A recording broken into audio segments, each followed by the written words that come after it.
In a world where power shifts with every headline. In a nation full of questions. In a world filled with noise, the truth needs a voice. The policies that shapes our world and the economy that determines our future. Every hour, every day, the grapevine keeps buzzing. And together, we are committed to telling the stories that shape our world, because your voice is our focus. Don't forget, our voice matters the most. Let us come together and share our concerns.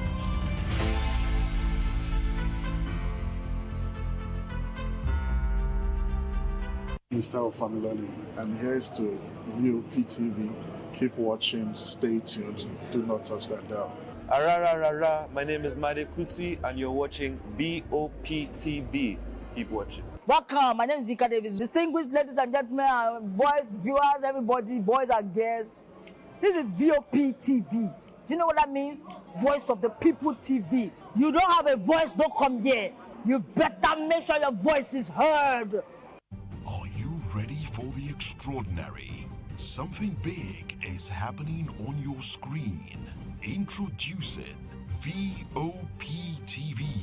Now streaming on SLTV channel 264. From breaking news to captivating conversations, news analysis, giving you all sides to the story. We break in-depth discussions on the issues that matter, from politics to sports, entertainment, and lifestyle. VOPTV on SLTV channel 264. Join us as we redefine what television means to you.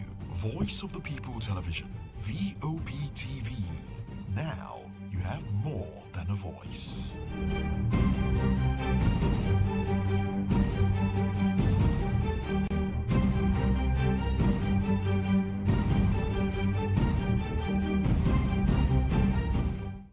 In a world where truth is the ultimate power and opinions scream the loudest, it's time to wade through the noise. Hunger no get tribe! Hunger no get religion! And scan the human interest and trending topics that matter. Stay tuned to The Issues, your plug to the stories making the buzz, from politics to science and technology, social justice, and more. Let's tackle the tough questions and expose the truth. The Issues on Voice of the People Television. Don't just react, understand.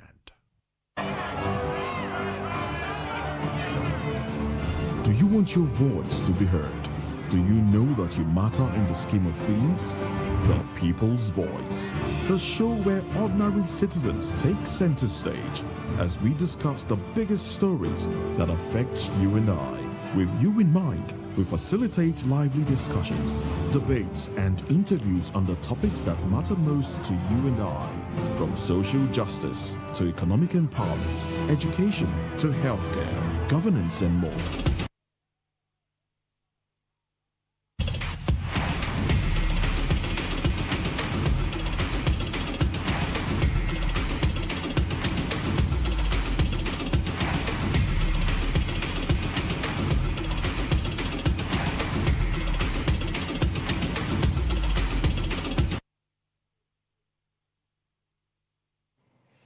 Well, the Nations Cup is officially over, yes, a couple of weeks ago, and the aftermath and the drama that actually followed the Nations Cup is still very much around the corner, from, Super Eagles stories, Derek Shaw, and so many things that's, has actually happened in the Nations Cup that's actually start affecting, news across the world, particularly in Europe.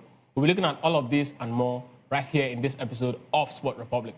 I'm Ikechukwu Agwago. So the promises to be another very interesting episode of the show, because there's lots of drama. And before I walked into the studio, Kizzy was even telling me about the tower issues in CAF, and how CAF is actually looking at actually banning goalkeepers from actually using it.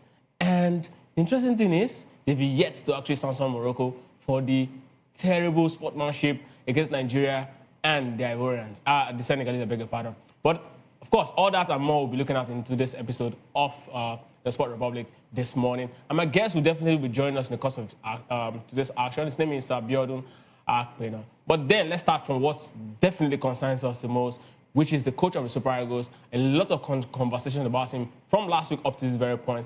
And now, the people who actually hired him who are actually paying him are actually now very much in news. None other than the man who is called Bukola Olakpade, who is actually the Director General of the Nigerian Sports Commission, has decisively confirmed that Coach Eric Chell will not be leaving his position as the coach of Super Eagles, despite interest from national teams in Tunisia, Gabon, and Angola. Chell has garnered attention after steering Nigeria to a bronze medal at the 2025 AFCON tournament in Morocco, with less than a year left on his contract with the Nigerian Football Federation. Rumors about his future have gained traction, and Olakpade, who is actually, the director of the National Sports Commission, the NSC, as I actually earlier said Eric Chell is not going anywhere. That's exactly what the word he actually used, and the countries claiming interest in him don't have the kind of superstars that make this job easier. He discussed Eric Chell's achievements, saying, "We must not forget that Eric Chell thrived because he had the right equipment and instruments, the quality personnel he used to execute his idea." And of course, on a personal touch, because he's quite close to Eric Chell, Olakpade also mentioned a recent dinner with Chell at his home in Abuja, and he said, "I am not the NFF president, but we operate with a collaborative approach, and Chell has become both brother and a friend to me." Olakpade concluded with an optimistic note, saying that, "Same night, I called the NFF president, and hopefully by Tuesday, which is today, or tomorrow, we'll have a sit down, about Eric Chell's contract. But rest assured that Eric Chell is going nowhere."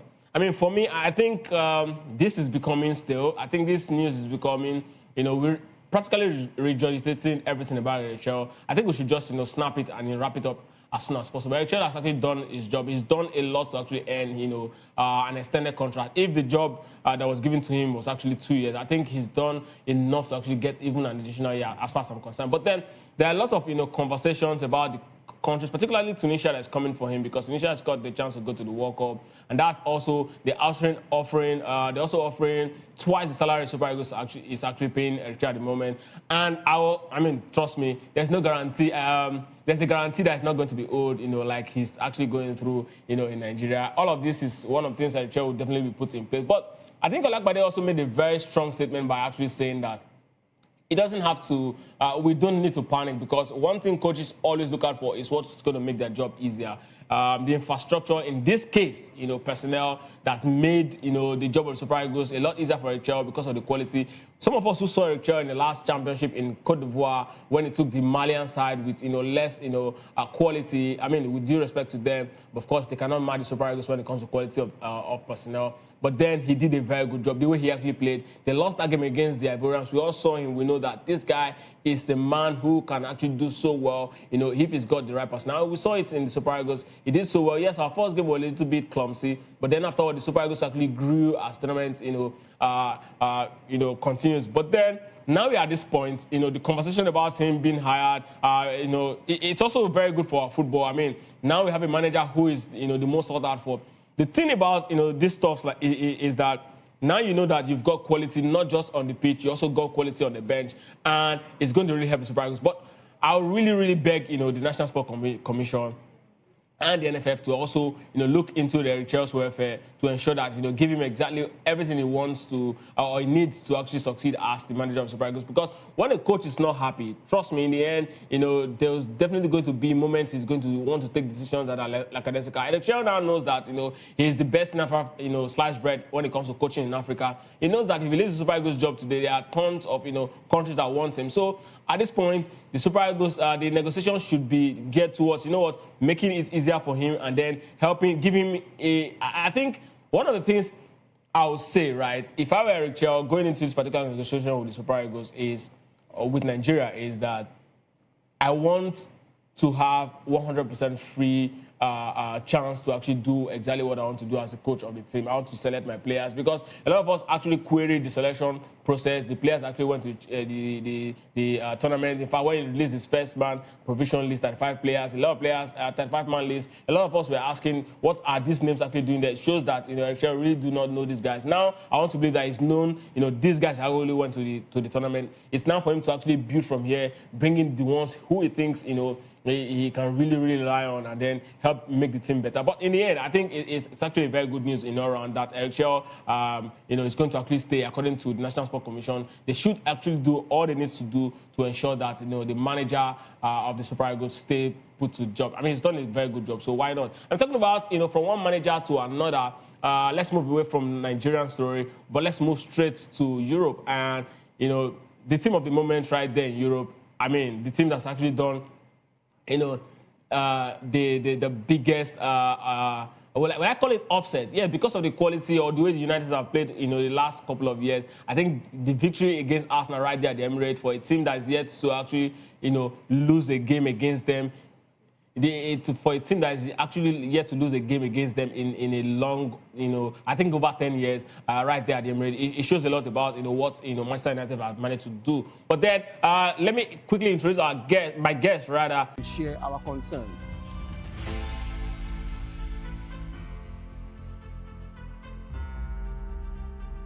Mr. Familoni, and here's to View PTV. Keep watching, stay tuned, do not touch that dial. My name is Made Kuti, and you're watching BOP TV. Keep watching. Welcome, my name is Zika Davis. Distinguished ladies and gentlemen, boys, viewers, everybody, boys and girls. This is VOP TV. Do you know what that means? Voice of the People TV. You don't have a voice, don't come here. You better make sure your voice is heard. Are you ready for the extraordinary? Something big is happening on your screen. Introducing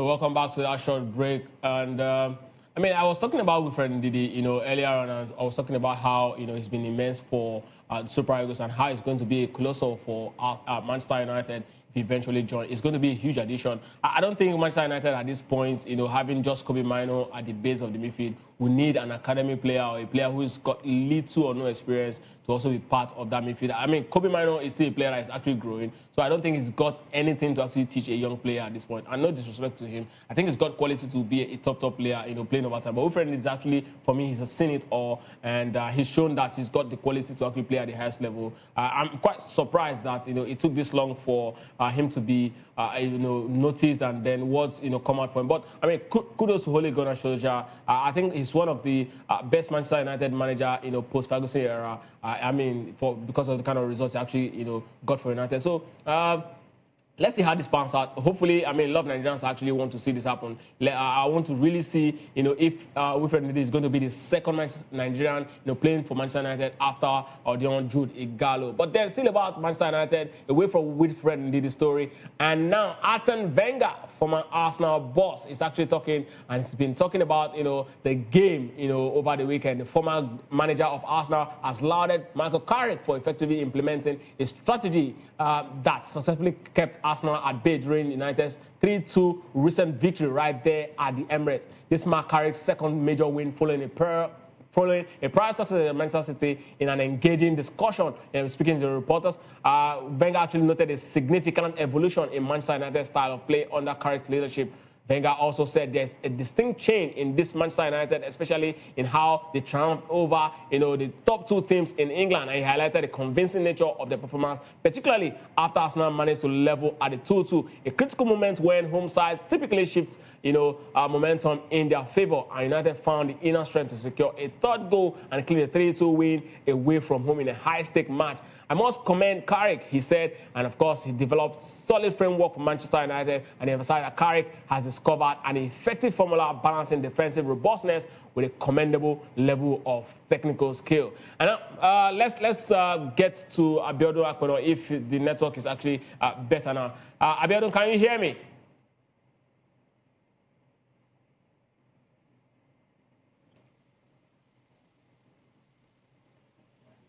Can you hear me, Abiodun?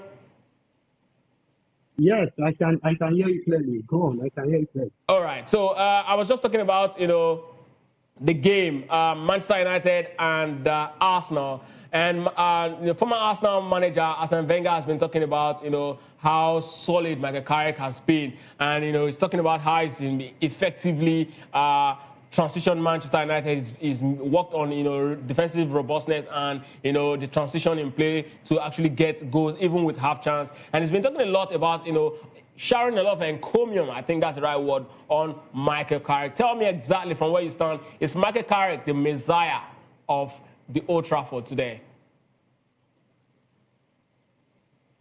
Well, I wouldn't want to say Michael Carrick is the new messiah for Manchester United. You know, it's been very difficult for Manchester United to Alex Ferguson retired, and they've been talked about who is going to take over from him, who is going to be the next Alex Ferguson. You know, they brought on Jose Mourinho, they brought on board David Moyes. A whole lot of managers has actually kicked off Manchester United, and no one has been able to actually attain that level where the fans will actually feel like, okay, this is the man that can actually take this club to the next level. But then, the return of Michael Carrick has been a blessing to the whole of Manchester United, the fan base. They are currently enjoying what is currently doing right now. You look at their performance against Manchester City. Maybe you will feel like, okay, this is not, the best of best in terms of what City can bring to the table. But then you can only beat what is in front of you. And that is exactly what, Michael Carrick and his boys did against Manchester City. And step forward to their game against Arsenal.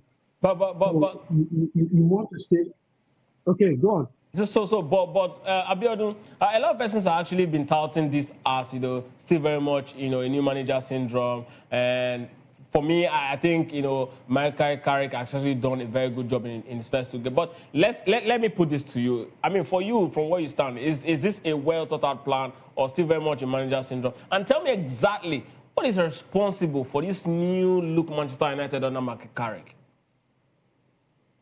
I think it's going to be very bad to say it's a new manager because of the let's go of Ruben Amorim and the Dustin, an interim manager in Michael Carrick. Of course, he's an interim manager, but then you have to also remember that he's been there before he was actually let go for a new manager to come in. And you look at the results, nothing has really changed since he was in charge of Manchester United down to this moment. So I think what he's been able to do on a short time with this Man U team is the fact that he's been able to talk to the guys, tell them that I want you to play for the badge, not for me.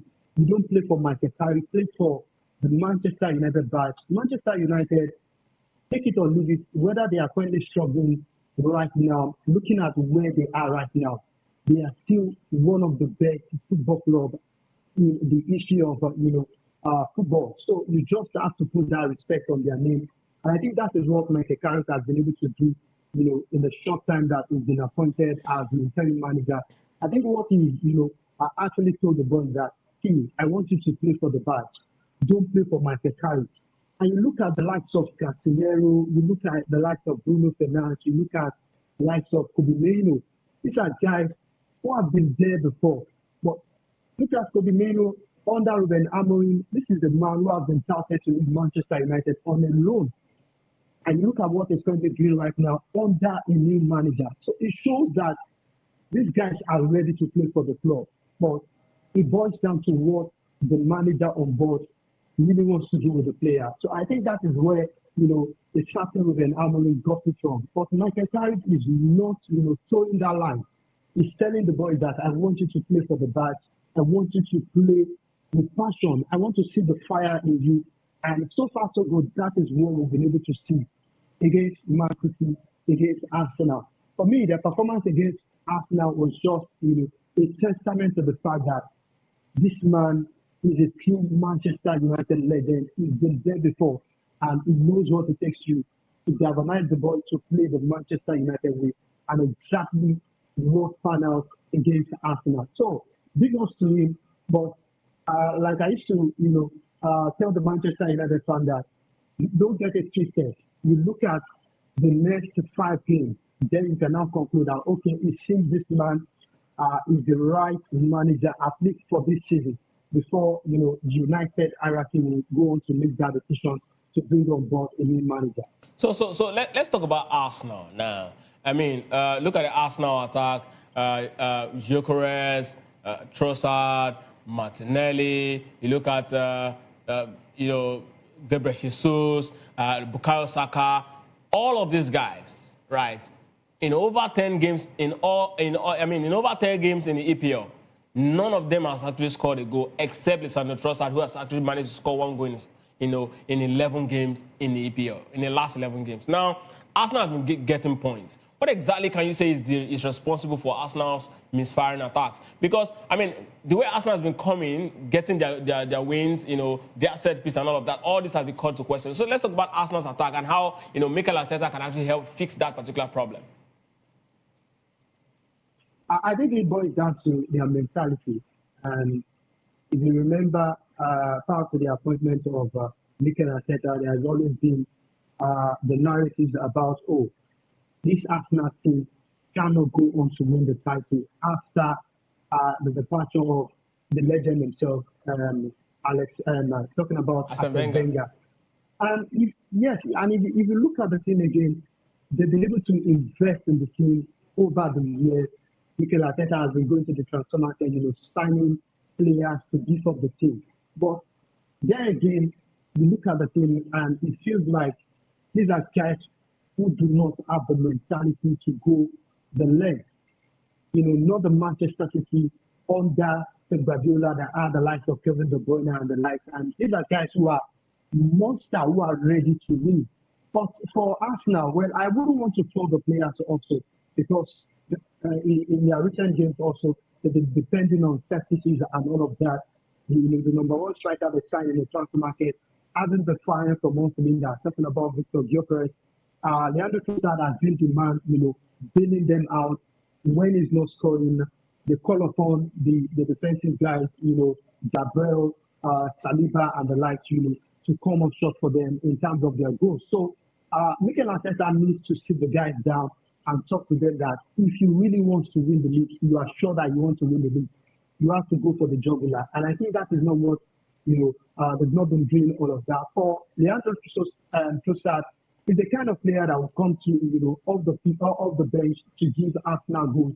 But all of that hasn't been happening for them. So you need them right now to start getting the goals. But, as I said earlier, I think Mikel Arteta needs to sit the guys down and talk to them that, we need to go all the way to win the title. And if you want to win the title, you also have to score.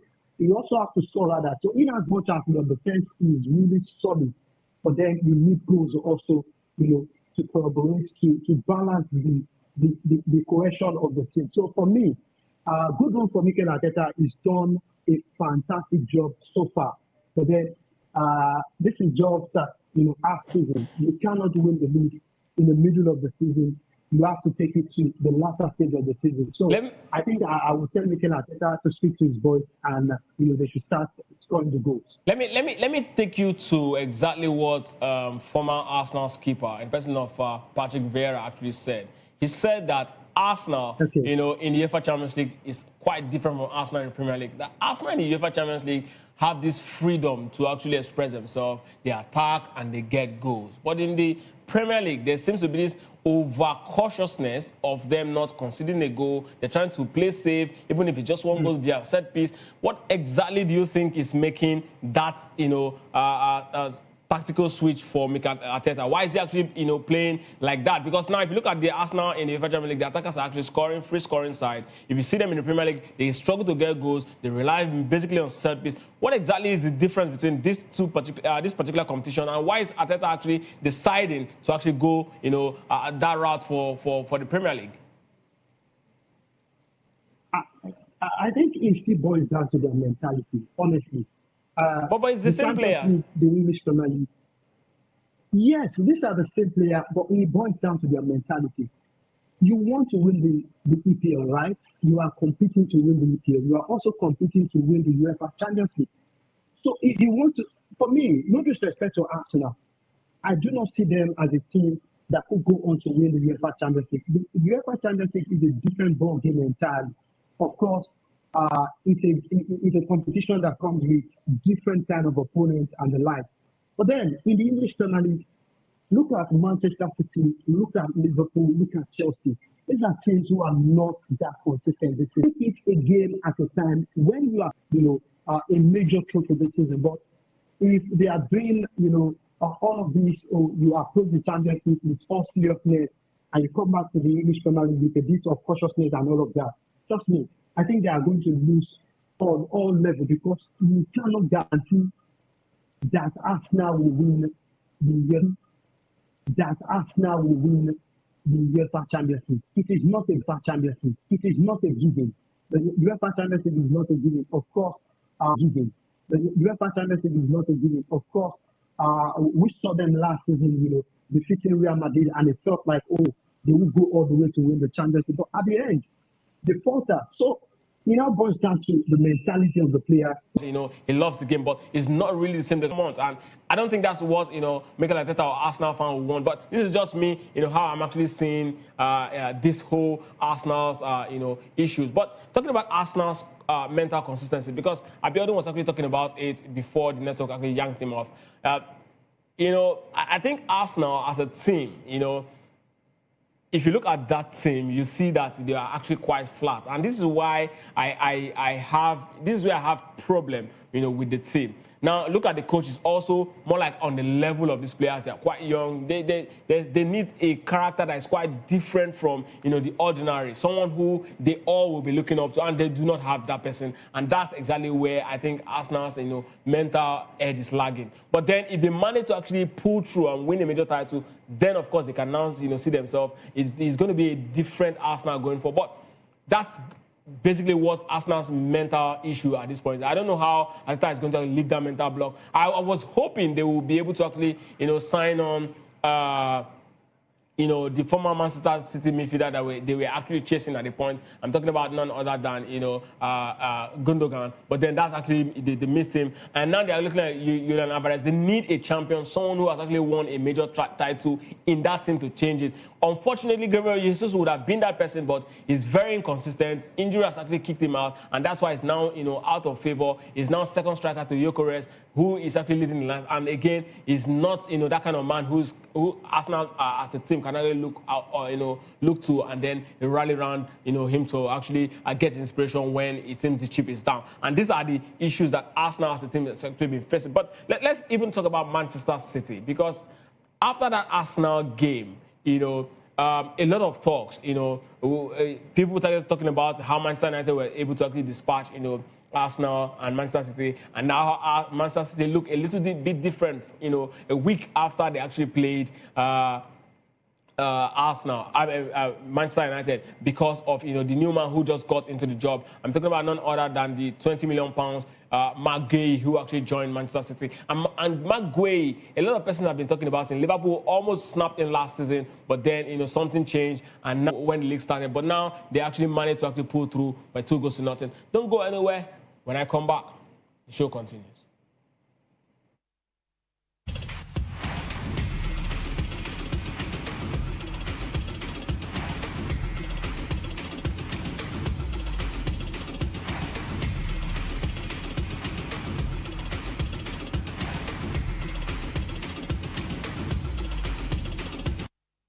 In a world where truth is the ultimate power and opinions scream the loudest, it's time to wade through the noise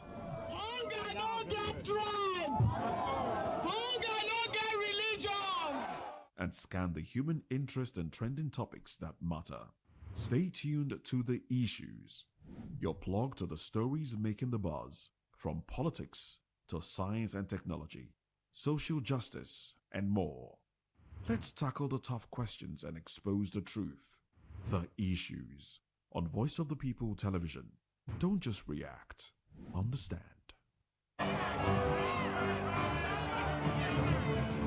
Do you want your voice to be heard? Do you know that you matter in the scheme of things? The People's Voice, the show where ordinary citizens take center stage as we discuss the biggest stories that affect you and I. With you in mind, we facilitate lively discussions, debates, and interviews on the topics that matter most to you and I. From social justice to economic empowerment, education to healthcare, governance, and more. Tackling tough topics and amplifying your voice. Join the conversation and make your voice count. The People's Voice. Make your voice count. The red carpets, awards, the razzmatazz, music, fashion, interviews, and more. Spotlight on Voice of the People Television. Let's feed you with all the juicy stories in the global entertainment space, bringing you the glitz and glamour as it is hot. Stay tuned to Spotlight, 1 p.m. Monday to Friday. Spotlight on VOP TV. Entertainment like never before.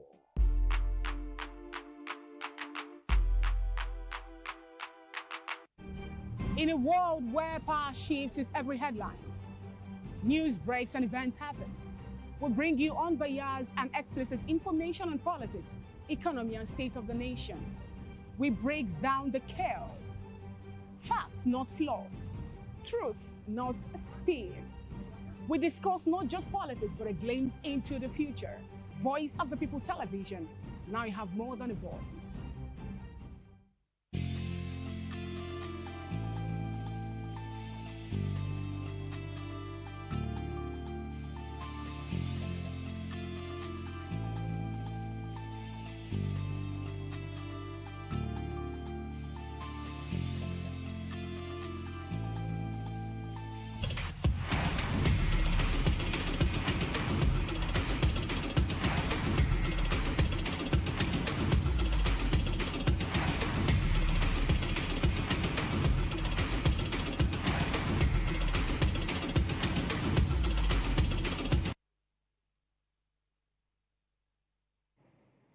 Welcome back to Sport Republic. I was talking about Maguire before I went on that break. I mean, he's been instrumental for Manchester City. I mean, the composer in the back line, after he joined, he seems to actually have made, the defense of Manchester City a little more comfortable. Now the attackers can actually, play freely, do a lot of job. And even the midfielders can now really concentrate on actually creating chance for the attackers to get, the ball behind the net, as against, what it were like, 2-3 weeks ago where they struggled to also, become very defensive conscious. And I don't know, for Rodri, I don't know how soon he's going to get back to his best because he's really, really struggling to actually keep up to pace of what the season is at this moment. But of course, he's got the experience. I know that's exactly why Pep Guardiola really, giving him a lot of game time to actually come back as soon as possible. Because if Manchester City is going to really challenge, on all four fronts as they are currently doing, and perhaps getting a major title at the end of the season, they need someone with huge level of experience, someone who is actually not just a defensive midfielder,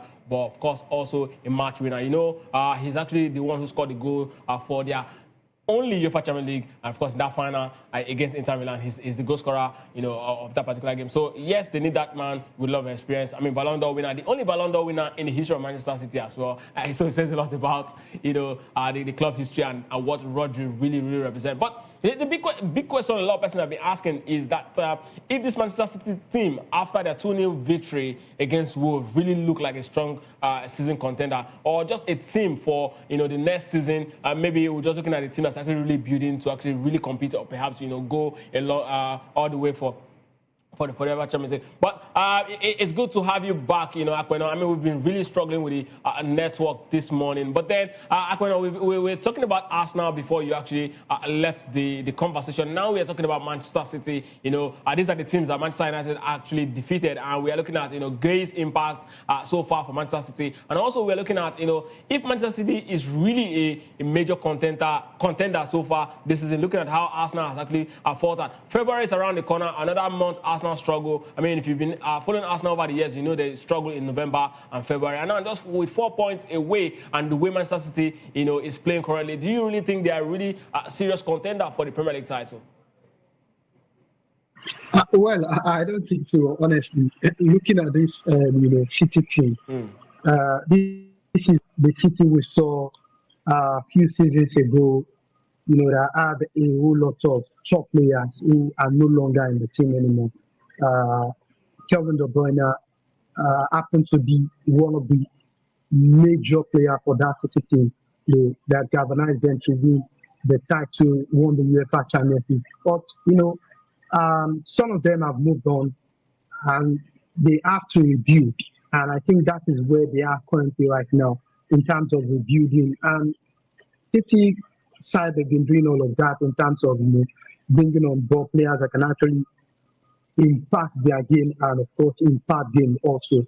So they brought in Antoine Semenyo, Maguire. These are guys that have had one or two qualities into the team. But then, in terms of competing for the title this season, I don't think they are in that conversation. Maybe next season, when other players, maybe join in the transfer market. But right now, looking at the trouble they are currently facing in terms of the injury crisis and all of that, I think they are not in conversation for the title. Of course, they will go on to push us now until the end of the season. But how well can they compete? You look at the performance in the Champions League also, and it feels like, oh, this City team is not the City we used to know. So I think they've been decent over the years. They've been very, very good over the years. But right now, as we speak, there's a lot currently happening with that City team, and I do not see them as a title contender in the English Premier League this season. So Abiodun, just tell me quickly before we move away from this particular conversation, what exactly is the problem with Manchester City? Well, I think they are currently in a phase, and every team will definitely go through that phase. You cannot, excuse Manchester City from that phase. Of course, it happens to a whole lot of top teams. I remember at some point, Madrid were also going through this same kind of phase. They were crashing out in the UEFA Champions League in the round of 16 until Jose Mourinho came on board and it turned the fortune of the club around. So Manchester City, like other teams also, they are currently going through a phase right now. As I said earlier, no more Kevin De Bruyne. The spark that you get from the Kevin De Bruyne and Erling Haaland combination is no longer there. So I think all of that is missing. Rodri is not in the best of form anymore. This is a man who just came back from a lengthy injury. So if you put all of this into consideration, it's definitely going to affect their momentum. And I think it's just a thing. City will bounce back. And one thing I love about the team is the fact that they understand that they need to start rebuilding, and exactly what they are currently doing. They went into the transfer market, they brought on board Maguire, they brought in a certain Antoine Semenyo. So these are guys that are going to have quality. But how well can all of these players gel when it really matters? It boils down to what Pep Guardiola also is telling the boys. So I want to believe they will bounce back. But as I said earlier, it's a face for Manchester City, and they definitely have to go through. Absolutely. Thank you very much, Abiodun Akpeno, for being a part of the locker room this part of Sport Republic of this morning. It's good to have you join me. Thank you very much. Thank you. All right, so we'll definitely be moving away from football stories and straight to that. And as Littler seeks redemption against the Decca as a draw for the Winnow World Masters has been revealed, setting the stage for an exciting tournament at the Arena MK in Milton Keynes. Returning as the defending champion, Luke Humphries will kick off his title defense against the Chisna, while the back-to-back world champion, Luke Littler, is set to open against Mike Decker. Littler, who recently celebrated success at the inaugural Saudi Dart Masters, arrives as the pre-tournament favorite. He aims to claim victory in one of the few major televised events that has eluded him thus far. Last year, Littler suffered a quarterfinal exit for Johnny Clayton, but he looks to improve on that performance against D. Decker, who faced an upset loss to African qualifier David Munywa at the World Championships last month. Humphries seeks to become the first player to win back-to-back titles since Mike van der Gwen, and will need to navigate a tough opening match against Chisna, a two-time runner-up at the World Masters. Meanwhile, five-time champion Van Gwen faced off against Damon Heta in another key matchup. And of course, the tournament will run from Thursday to Sunday, with preliminary rounds scheduled for Wednesday to complete the 32-player field. The world tops 24 players and automatic qualification, while 8 additional players will emerge from the qualifiers. A match during the Winnow World Masters will be played in a set format, maintaining the event's traditional structure with a best of 3 legs per set. And of course, away from that, we'll move straight to golf as we wrap up the show this morning. World number 1, Scotty Scheffler has secured his 20th PGA Tour title with a commanding 4-shot victory at the American Express, marking an impressive start to his 2026 season. Scheffler finished the tournament at 24 under par, closing the 6 under 66 in the final round, despite a double bogey at the 3 par. The 17th where he found the water. The American Games was solid overall, registering 9 birdies on Sunday, setting the day one shot behind 54-hole head leader Siwoo Kim. Scheffler overcome the deficit thanks in a part of consistent performance across the rounds. Of course, this victory placed Scheffler in a lead-like company, joining legends Tiger Woods and Jack Nicklaus as the only players to achieve 20 PGA Tour titles and 4 major championships before turning 30. The win also grants him lifetime membership on the PGA Tour. Reflecting on his success outing, Scheffler stated, "I did a good job of staying patient and executing when I needed to. It was always really solid. It was a really solid day, I beg your pardon. I always dream of being able to play on the PGA Tour, and it's a blessing to compete in a tournament like this." Looking ahead, Scheffler aims to actually complete the career Grand Slam at the upcoming US Open, having already claimed victories at the Masters twice, PGA Championship and US Open Championship. And on that note, we'll be wrapping up Sport Republic this morning. It's been a very good day, and I mean, hopefully tomorrow we'll be here. Kizzy will be here to actually take you around, the world of sport, and of course bring everything right there to you. And do not also forget to join the guys later this evening talking about Afis and Jerry, who will be breaking down all football stories right there in the locker room. Up next, in the midday news, don't go nowhere. Sit back and relax. I am Ikechukwu Agu.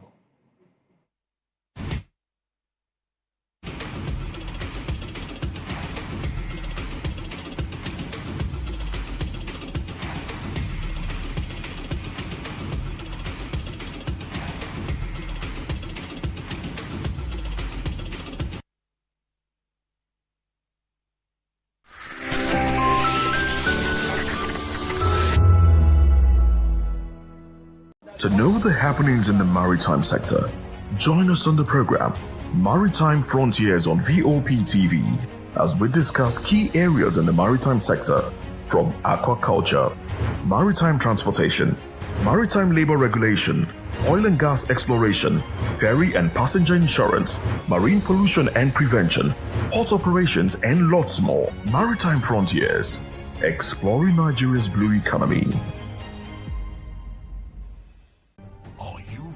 For the extraordinary, something big is happening on your screen. Introducing VOP TV, now streaming on SLTV channel 264. From breaking news to captivating conversations, news analysis, giving you all sides to the story. We break in-depth discussions on the issues that matter, from politics to sports,